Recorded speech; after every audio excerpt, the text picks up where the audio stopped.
नमस्कार, एक बार फिर आप सभी का स्वागत है। जम्मू कश्मीर में और जम्मू कश्मीर के राजनीतिक गलियारों में इस वक्त लगातार तापमान बढ़ता हुआ नजर आ रहा है। लेकिन इन सब के बीच जहां नेशनल कॉन्फ्रेंस सत्ता के गलियारों में सर्वोच्च स्थान प्राप्त कर रही है, भारतीय जनता पार्टी कहीं ना कहीं 29 विधायकों को लेकर अपनी पीठ थपथपाती हुई नजर आ रही है, क्योंकि जम्मू कश्मीर के इतिहास में भारतीय जनता पार्टी का सबसे बेहतरीन प्रदर्शन देखने को मिला है। 25 विधायकों से बढ़कर आज भारतीय जनता पार्टी इन विधानसभा में 29 विधायकों को जीत का सेहरा बंधा चुकी है। और ऐसे में कहीं ना कहीं कांग्रेस इस वक्त अपनी जो जमीन है वो खिसकती हुई देख रही है। और ऐसे में जो कांग्रेस के नेता हैं उनको अपने भविष्य की चिंता भी सता रही है, क्योंकि जो पॉलिटिकल ग्राउंड है कांग्रेस की वो कहीं ना कहीं खिसकती हुई नजर आ रही है। ऐसे में कई पार्टी लीडर्स जिन्होंने अपना नाम ना लाने की शर्त पर कई चीजों को उजागर किया है, और उन नेताओं में कहीं ना कहीं एक हताशा है, निराशा है, और उसके लिए कई कारण है जिसको कांग्रेस को आज टटोलने की आवश्यकता है, आत्मचिंतन करने की आवश्यकता है कि क्या कारण है कि कांग्रेस लगातार अपना वर्स्ट प्रदर्शन करते हुए नजर आ रही है। अ, इतिहास के पन्ने दोहरा कर देखें, उल्ट कर देखें तो हमेशा से ही कांग्रेस ने जम्मू संभाग में अच्छा प्रदर्शन किया है। और कश्मीर संभाग की अगर बात करें तो कश्मीर सेंट्रिक पॉलिटिक्स के बीच जो रीजनल पॉलिटिक्स पार्टीज हैं उनके साथ उनकी फाइट होती रही है। लेकिन करीब 2 दशकों से जम्मू संभाग में निरंतर कांग्रेस का जो ग्राफ है नीचे होता जा रहा है, और भारतीय जनता पार्टी निरंतर अपनी मौजूदगी का एहसास करा रही है और अपना प्रदर्शन बढ़ाती जा रही है। और इन विधानसभा चुनावों में पार्टी के निराशाजनक प्रदर्शन के बाद कांग्रेस के भीतर ही अंतरकला की स्थिति उत्पन्न हो रही है, और हार का ठीकरा एक दूसरे पर फोड़ा जा रहा है। मैक्सिमम जो कांग्रेस के नेता हैं जिनसे हमारी बात हुई और उन्होंने अपनी राय, अपनी जो इंडिविजुअल राय हमसे साझा की है, उसमें उन्होंने ये कहा है कि नेशनल कॉन्फ्रेंस के साथ जो अलायंस कांग्रेस की हुई है उसका खामियाजा इन नेताओं को और कांग्रेस को भुगतना पड़ रहा है।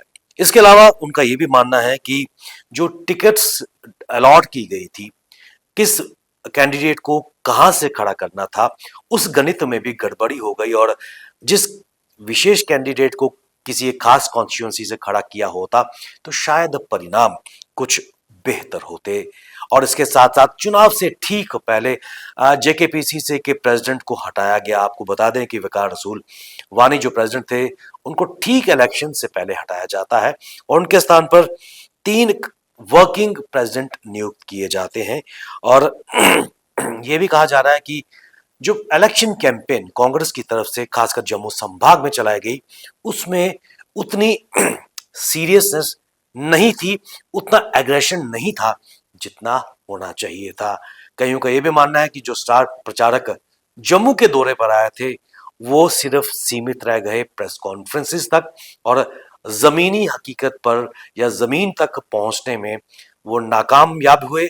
और यही कारण है कि जो पोल का रिजल्ट है, इलेक्शन का जो रिजल्ट है, कांग्रेस के खाते में नहीं गया। आपको बताते चलें कई पॉकेट्स में 3-3, 4-4 उम्मीदवार इस हार का मंथन भी करते हुए नजर आए हैं।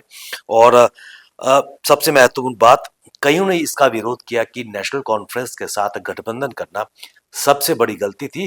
कांग्रेस को अपने बलबूते पर इलेक्शन लड़ने चाहिए थे। और क्योंकि ये कहा गया था कि जब तारिक हमीद कारा ने जम्मू कश्मीर प्रदेश कांग्रेस कमेटी की बागडोर अपने हाथ में ली थी, तब यह भी कहा जा रहा था कि एक स्ट्रक्चरल और ऑर्गेनाइजेशन चेंज कांग्रेस के भीतर नजर आएगी, लेकिन ऐसा कुछ नहीं हुआ। सूत्रों ने यह भी कहा है, जो जिनसे हमारी बात हुई और जिन्होंने इस शर्त पर इन चीजों का हमारे साथ खुलासा किया, इंफॉर्मेशन साझा की ताकि उनका नाम सामने ना आए, उन्होंने कहा कि जम्मू कश्मीर के जो प्रभारी थे भरत सिंह सोलंकी, वो भी नाराज थे इनके काम करने के तरीके से, और उन्होंने भरत सिंह सोलंकी ने जम्मू संभाग को सीरियसली नहीं लिया। और यही कारण है कि उनका ध्यान कश्मीर की तरफ ज्यादा केंद्रित था और जम्मू में उस तरह से कैंपेनिंग नहीं हो पाई। आपको बताते चले कि विजयपुर, कठुआ और उधमपुर पूर्व को छोड़कर पार्टी ने 29 उम्मीदवारों को मैदान में उतारा था और जम्मू संभाग में की अगर बात करें इन टोटल 43 सीटों में से कांग्रेस ने मात्र एक सीट पर विजय हासिल की थी और वो सीट राजौरी की थी। इसके अलावा जम्मू संभाग में 21 हिंदू कैंडिडेट्स मैदान में कांग्रेस ने उतारे थे। साल 2014 की अगर बात करें तो कांग्रेस ने सुरनकोट, रियासी, बनिहाल और इंद्रवाल सीट को जीता था, लेकिन इन विधानसभा चुनाव में इन चारों सीटों को कांग्रेस ने हारा है। ये भी माना जा रहा है कि कुछ जो नेता हैं जो इलेक्शन हारे हैं वो ये मन बना रहे हैं कि वो किसी विशेष पार्टी में शिफ्ट हो सकते हैं, यानी कि इसका भी नुकसान कांग्रेस को नजर आ रहा है।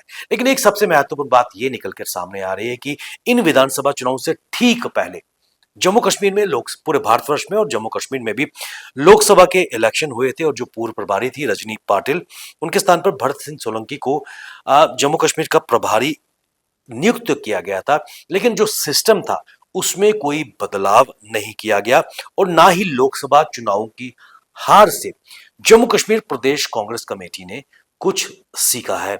और अगर कुछ ना कुछ ऑर्गेनाइजेशनल या स्ट्रक्चरल चेंजेस जम्मू कश्मीर में लाई होती तो नेताओं का ही कहना है सूत्रों के हवाले से कि जम्मू कश्मीर में और खासकर जम्मू संभाग में कांग्रेस का प्रदर्शन बेहतरीन होता। आपको बताते चले कि वर्ष 2002 में कांग्रेस के पास 15 विधायक थे, 2008 में 13 और 2014 में 5 सीटें जीती थी। और टिकट के बंटवारे को लेकर भी एक अंतरकलह की स्थिति सामने आई थी। आरसपुरा, जम्मू दक्षिण, बाहू, जम्मू दक्षिण और छम में टिकटों का बंटवारा सही तरीके से नहीं किया गया, ऐसा कांग्रेस के ही कई नेता मानते हैं कि सीटों का बंटवारा ठीक ढंग से नहीं किया गया। और आपको पहले बता दें कि जिस प्रकार इलेक्शन से ठीक पहले जो जेकेपीसीसी के प्रेसिडेंट थे वकार रसूल वानी, उनको हटाया गया, 3 वर्किंग प्रेसिडेंट्स वहां पर बनाए गए, लेकिन इसके अलावा कई वरिष्ठ नेताओं को भी नजरअंदाज किया गया और नई प्रदेश कांग्रेस कमेटी के जो पदाधिकारी थे उनकी नियुक्तियों का इंतजार किया जा रहा था। और अब जम्मू कश्मीर में जो 6 सीटें कांग्रेस ने जीती हैं, कांग्रेस के नेता चाहते हैं कि किसी भी तरीके से कहीं ना कहीं काबीना में उनकी नुमाइंदगी हो और वो अपनी जो सियासी जमीन खिसकती हुई नजर आ रही है कांग्रेस के जम्मू कश्मीर में, उस सियासी जमीन को कई खिसकने को रोकने के लिए कांग्रेस को निश्चित तौर पर आत्मचिंतन करने की आवश्यकता है, स्ट्रक्चरल चेंजेस की आवश्यकता है, नई वॉइसेस और नए युवा चेहरों की आवश्यकता है, ऐसा नेताओं का मानना है। सूत्रों का हवाला मानना यह भी है कि इन छोटी छोटी चीजों को अगर किया गया, अगर समय पर इसको दोबारा से किया गया तो कांग्रेस रिवाइव कर सकती है और सरकार में रहते हुए कहीं ना कहीं अपनी उस दरा को तलाशने का प्रयास कांग्रेस निश्चित तौर पर करेगी। नहीं तो आने वाले समय जम्मू कश्मीर और जम्मू संभाग में कांग्रेस के लिए एक बार फिर बुरा समय हो सकता है अगर सही समय पर सही कार्रवाई नहीं की गई। तो बने रहिए हमारे साथ, तमाम अपडेट के लिए हमें दीजिए इजाजत। नमस्कार।